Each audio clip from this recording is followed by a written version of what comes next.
Folks, I'm having some throat issues today for some reason. We have some strange weather in Los Angeles, but I'm going to be able to talk. But it's not about me. It's about my guest. I want her to talk. So I'll be asking questions. She's amazing. I was telling her this beforehand. We're going to talk about her background coming from Siberia. Okay, yes, it's a real place. It's a place. She's from there. Okay, folks. We're going to talk about how she came to the U.S., some of the things she's overcome to become this amazing author, about that whole story, and actress. I mean, it's like you can do anything, folks. You really can. And also, she's been working with clothing brands. I mean, she's a multi-hyphenate, and I love, as a multi-hyphenate myself, love multi-hyphenates. So help me welcome, and hopefully I'm saying your name correctly, Lolita Milena? Melina. Milena. Okay, I was getting there. Lolita Milena. How are you, girl? How are you?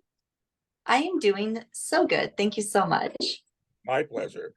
So first of all, right now, we're going through some strikes and things are happening and stuff. But I'm kind of curious because I was telling this off camera. Representation for paraplegic, quadriplegic, disabled, whatever words you want to use, actors. What are some of your general thoughts on that, being an actor in this business?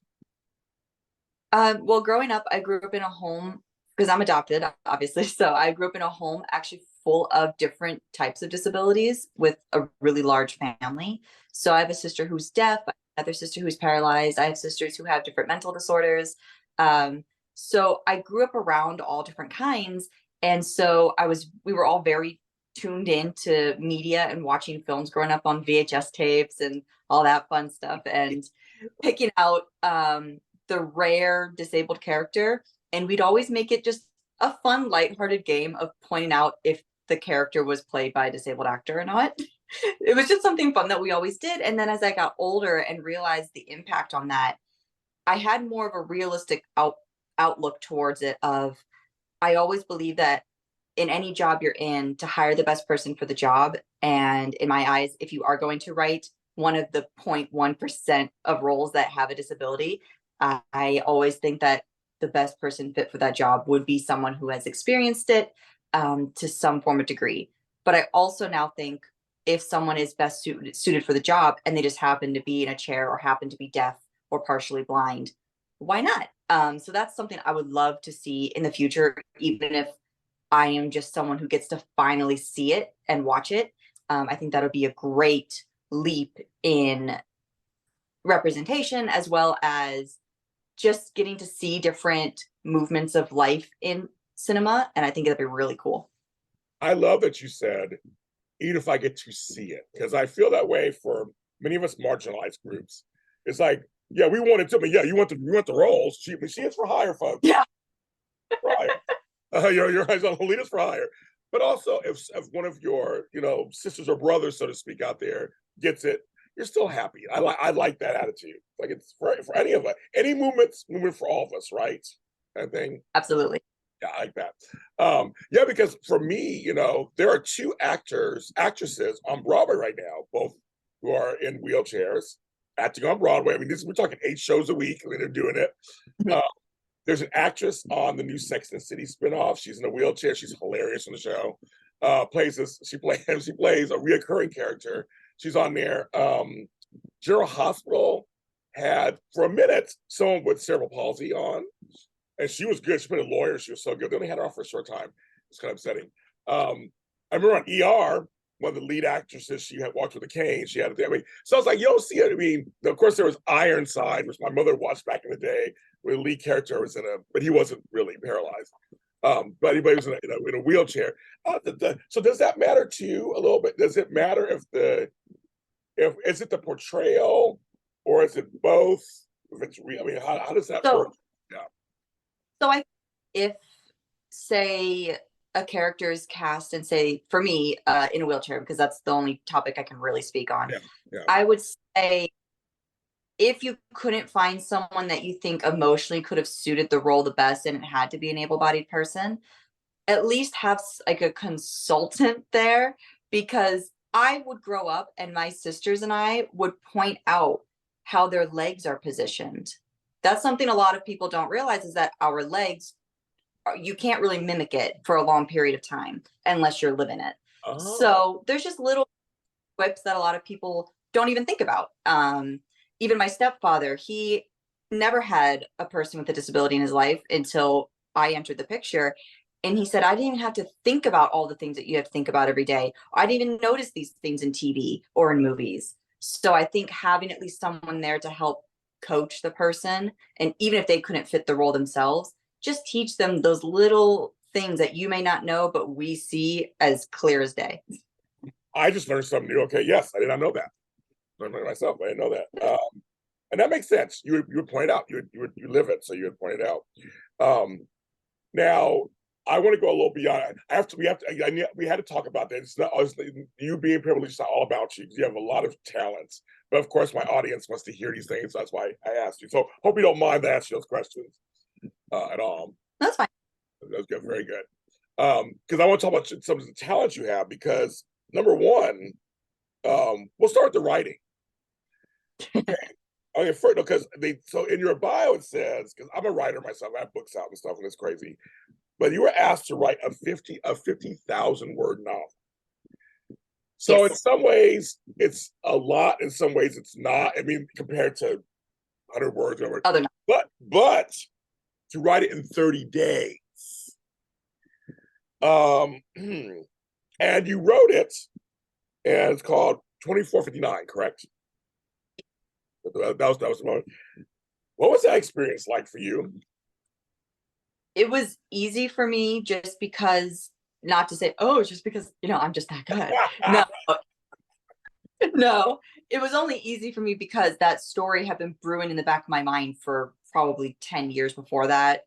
Like, I have a thing called maladaptive daydreaming, to where I'm always playing TV show episodes that I create in my head every single day, every second of the day, just going, going, going. So when it came to when my instructor said, oh, can you just write any type of story you want, but it has to be 50,000 plus words in 30 days? I said, oh, I already had this story going in my head, so I'll just write down what I've remembered. So it was easy because I had already had it already planned out without even realizing that I did. So it was easy in that regard. Now, what I said, so maladaptive, that's interesting. So tell me a little more about that. What does that mean? I think it's just that you create a story. We all create stories, right? We all create stories, right? But yours continuously plays. So maladaptive daydreaming is, unfortunately, it's a trauma response to something that happened in your early childhood or early memories. So obviously that was something that came of my disability. So even while we're talking right now, I have stories and scenarios going on in the back of my mind, just kind of like I left the TV on just off screen. That's kind of how it is in my head 24/7. So it's very helpful, and it also impacts dream sequences that I have when I'm asleep, to where I can wake up and I can write out a full beginning, middle, end of a story because I just watched it in my head that night before. So yeah, it's really interesting. I like it. When I was a kid, I called it a little superpower. I well, then have you ever written scripts? Have you ever decided to Yes, write scripts? Okay, you have. Okay, okay, yeah. yes, I do. I would say you must have a bunch of series in there ready to come out. That's Yes, I do. They're all lined up. I love that. Well, we'll talk about it briefly because I come from trauma and stuff, and childhood and teenage, and you come from trauma too. So apparently, your thing says child abuse is what led to Yes, your disability. it's always it's I don't know how to really word when people ask me. They'll say, "Oh, if it's okay for me to ask," and usually some people tell me after I explain to them, they'll say, I was just assuming like a car accident, or you were born this way. But then I tell them, no, it was during my time in the foster care system when I was brought to the United States, when I was a toddler, that I was left paralyzed from the foster father in a fit of rage. So when I tell that to people, they kind of go, oh. Yeah. Oh yeah, that's serious. But it needs to be brought attention to because it does happen. I say that because I speak at small events about foster care and trying to fix some of the issues within the application process to become a foster parent. because I say my case is one too many, and I already know of another person in my life who had the exact same story and is paralyzed. So I'm saying my story is one too many, and yet there are more. So No, I've heard of other cases of things that happen in foster care systems, and yes, we need to make everything needs to be reformed these days anyway. I mean, and nowadays it's just, we're much more aware than we were 20 years ago, 30 years ago. This stuff was always happening, right? It was always happening, just that no one talked about it, right? No one talked about it. yeah, That's it's what unfortunate. that's what we got to talk about it. So I'm assuming as you grew up, where'd you get your spirit? Because you have a great spirit. I'm just like, how did you get your spirit to like, okay, this is who I am, this is where I'm at, but you seem to go and succeed at things. So how can we tell the viewers and listeners out there, where'd you get your spirit from? I think I'm very fortunate because I cannot miss what I don't remember. So I don't remember what it was like to be able-bodied. I don't remember really anything before that. So growing up with all of my sisters, anything was fair game with siblings, as you know. I learned my dark humor from all of them. I learned how to be tough from all of them. But I also learned my persistence and love for education from my dad. He passed away in 2012, so I didn't have a lot of time with him, but I cherished every moment that I did have, because he taught me the value of expanding the mind as much as you can while expanding your empathy and your heart at the same time. So I think I got it just in little areas in the family in their own unique ways. Where does acting come in? Where'd your love for deciding to become an actress, an actor, however words you want to use, come in for you?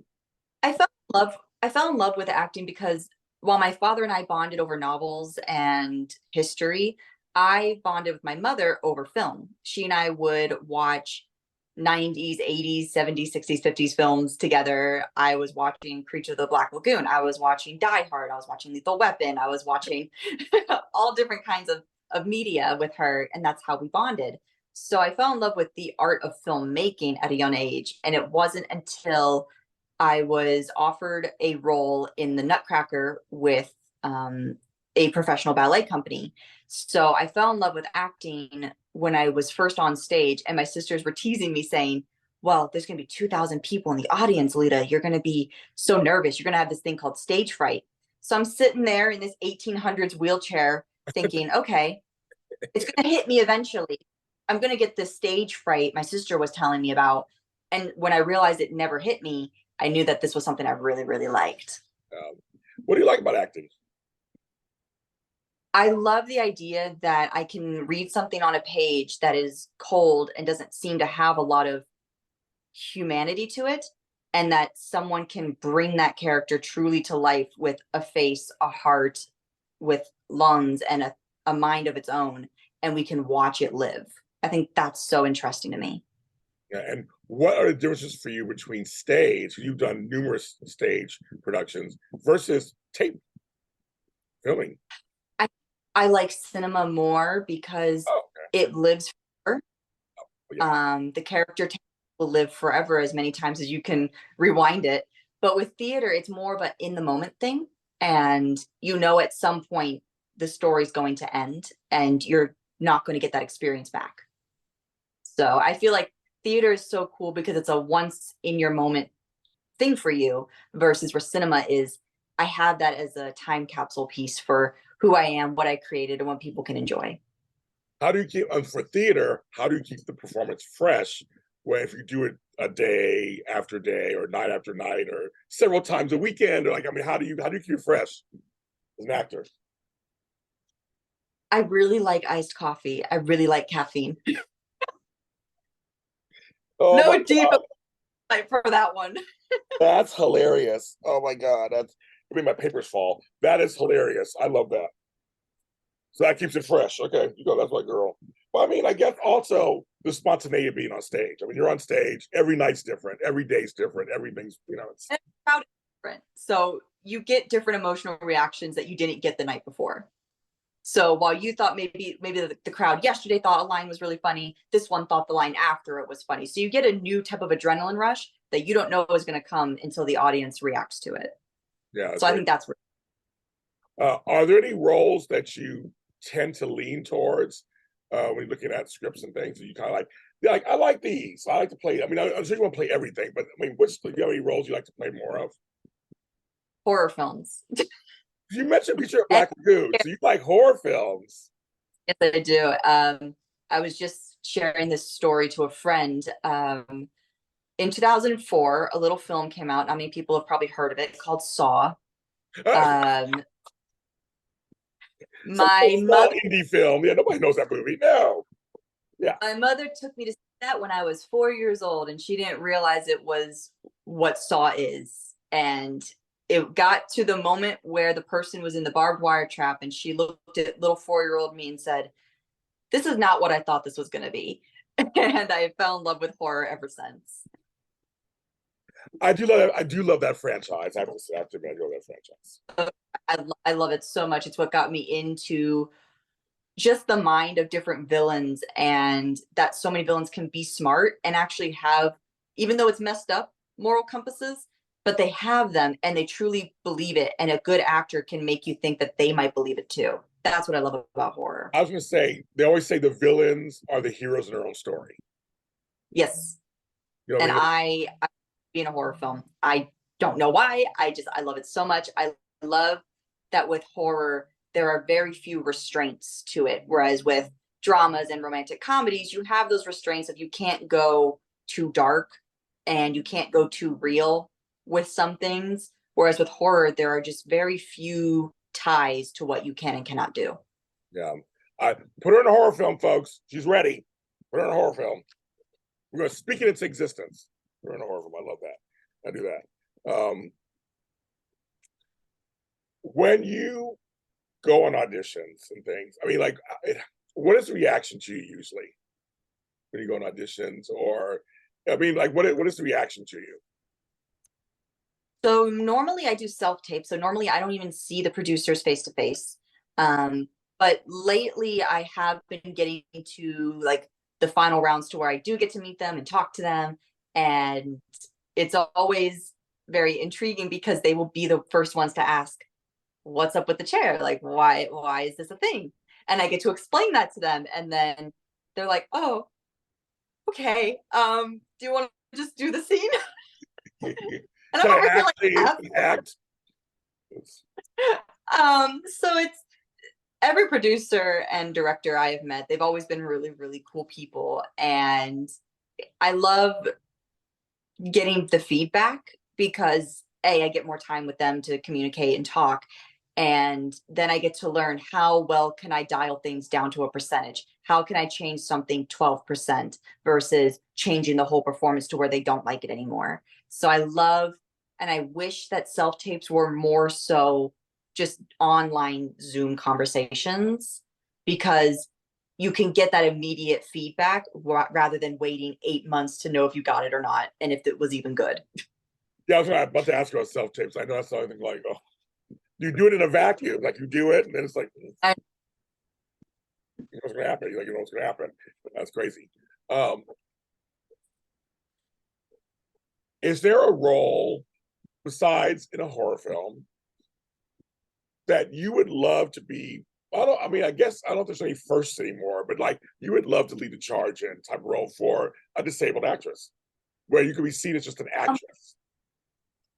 I would say, well, if it was one that was already pre-written and has already existed, a female Professor X, because I remember there was a comic book spin-off of that I would have loved to play. Okay. So if it was already pre-written, I would say Professor X in a female vessel. Okay. But if it was something written yet, again, I think no one would ever suspect a serial killer to be a cripple. So I would have to say that. Interesting. Wow. That'd be good. Yeah, so I would have to say that. Okay. Do you already have a story in mind in your head? Yeah, I'm Okay. actually conversing with people about it. I'm sure you do. Of course you do. Yeah, well, you already. I love it. And I love storytelling. I mean, isn't that the whole thing about either being an author or an actor? You're storytelling. Isn't that the bottom line? I love it. I love the idea that there are so many creative minds that if you read their script, someone else you can interpret it 100% different than what I did when I read a scene. And I think that's so interesting that the majority of writers are so good at making a story come off in any different way. And I think that's why a lot of producers love to gravitate towards those types of stories. And I love seeing it. What does Lolita do for fun? I love to nap. I love I love That first of all, um that's the most real answer I've ever had on the show. I love it so much. I like naps too. I get it. I get it. I Yes. I have family call me a cat because I'll see that it's 2 p.m. It's nice and sunny out. And I'm like, it's a great time to just curl up and take an hour nap for the day. But I love to draw. I haven't done it in a while. And I love to read. I just finished No Exit. I thought it was a great novel. But those are like the top three things that I usually do if I'm not working. So you're a voracious reader, as you're saying. We have my family too, where we read lots of stuff. Um, are there any books besides No Exit? Any books you like to recommend that you read recently? I just love my favorite book series of all time is probably Game of Thrones. I love the novels so much. I even liked Fire and Blood, even though some people are kind of iffy about it, and its writing style. I think it was really good. I love just like the fantasy novels. I love the Spiderwick Chronicles. I loved the Golden Compass growing up. I loved the Grimm Brothers fairy tales. My father had me read those when I was little. So horror was just everywhere for me. It seems it was just coming at me in all directions. Yeah, we grew up with the Narnia books. C.S. Lewis, Yep. Roald Dahl, all his books. All kind of stuff. Golden Compass, all that stuff. We read all that stuff. The Oz books, all the Oz books. All those. My brother read all of them. I think he read all of them actually, like 12 of them. I love anything that would take me away from my life. That was like any kind of book that let me go somewhere else. It was a lot of fun. And people understand books are still here and people are actually reading. Some of it's audio and some of it's actual reading, but books are still here, folks. They have not gone, Yes. have not gone nowhere. They haven't done anything. So how are you keeping yourself busy during this strange time period that we're going through in the industry? I'm actually real I know it's not a good thing to say that I'm thankful for it, but it gives me now time to network and connect with people and talk with them and make plans for the future. Because yes, a strike is a terrible thing, but I don't see it lasting forever, but I do see it lasting a long time. So I'm someone that is very go, go, go. I don't like to wait. I'm not on a chair with wheels to go slow. I love to go fast about things. Like that. But I like to know that even though I have a roadblock here, such as the strike, I can just go down another path and figure out something. So when that trail opens up again, I'm ready. So that's what I'm doing right now. And I like to see that things are getting done, and it makes me happy to see that things are starting to pave the way. And I'm really excited for it. Like that. I love that. I love that. What's your advice to other um, disabled actors who are coming up, who are just entering the business, doesn't matter what age, just entering the business, going, I like acting. I want to act. So this course is not for any actor. It's not for the faint of heart. It's not. This business is it's a business, right? But what would you say to someone who's my fans who are watching this, who are also in wheelchairs or have other disabilities, seen and unseen, because there's some disabilities that are unseen. What are some of the things you'd like to tell them? I would say motivation's not always going to be there. You're going to have bad days and you're going to get so many no's. You're going to get so many rejections. For every yes, you're going to have like 1,000 no's. So you have to be very used to getting back a rejection, or you have to get used to not hearing back at all, because that's more common than even hearing no. It's more common to hear nothing. And you just see when it comes out that someone got that job and you waited for nothing. So you have to be used to hearing no. You have to be used to knowing that some days you're just going to feel like, what's the point in sending a self tape? I'm just going to get a no. Persistence is key. And for people in wheelchairs, if you want to be an actor, my advice is learn your facial expression and learn how to act with your eyes. Because that's something I learned when I was, again, 5 years old. Because you can only emote so much with the body without looking like one of those blow up doll thingies at the car dealerships. So advice is to, if you want to be in film, really learn how to act with the facial expression and tell the story with your eyes. That's like my biggest piece of advice for that. I learned something. I love it. I think that's wonderful. Lolita, thanks for being on the show. You're welcome back anytime. And when your projects all start coming out, come back to me. We'll talk some more. Thank you. Thank you so much for having me. You're amazing. Where can they find you if they want to find you on social media or anywhere online? Where can they find you?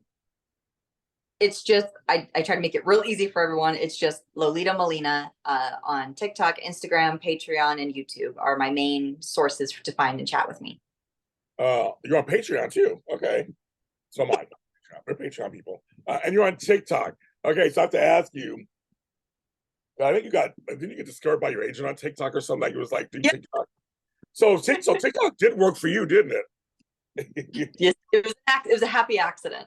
Because I'm on TikTok. I'm apparently a TikTok star or something too on there, but I'm discovering like that. But it's TikTok. I just don't know who these people are, and they're watching. I have millions of folks watching my video. I don't know what's going on. To me, it's the strangest, kind of funnest place. I don't. Do you get TikTok? I don't get it half the time. I do still don't get it half the time. I think it's one of the first apps of its kind, given its algorithm and how it functions. Because we're just so used to, if you follow someone, you're going to see their content the most. Yes. It's more, TikTok is now a digital greeting card app to where it's like giving them your business card. And if you like them, you can go check out other avenues that they have for you. So I think that it's the first of its kind, and it's also the smartest of the apps. And I think it's really cool. Yeah, we're on there. So I'll have to follow them and follow you now on there. Okay, folks, I'm James Lott Jr. This Extra Connections. We're on Facebook and we're on all social media platforms. So please check us out. Check her out. Follow her. See what she's doing. And I will talk to you next time.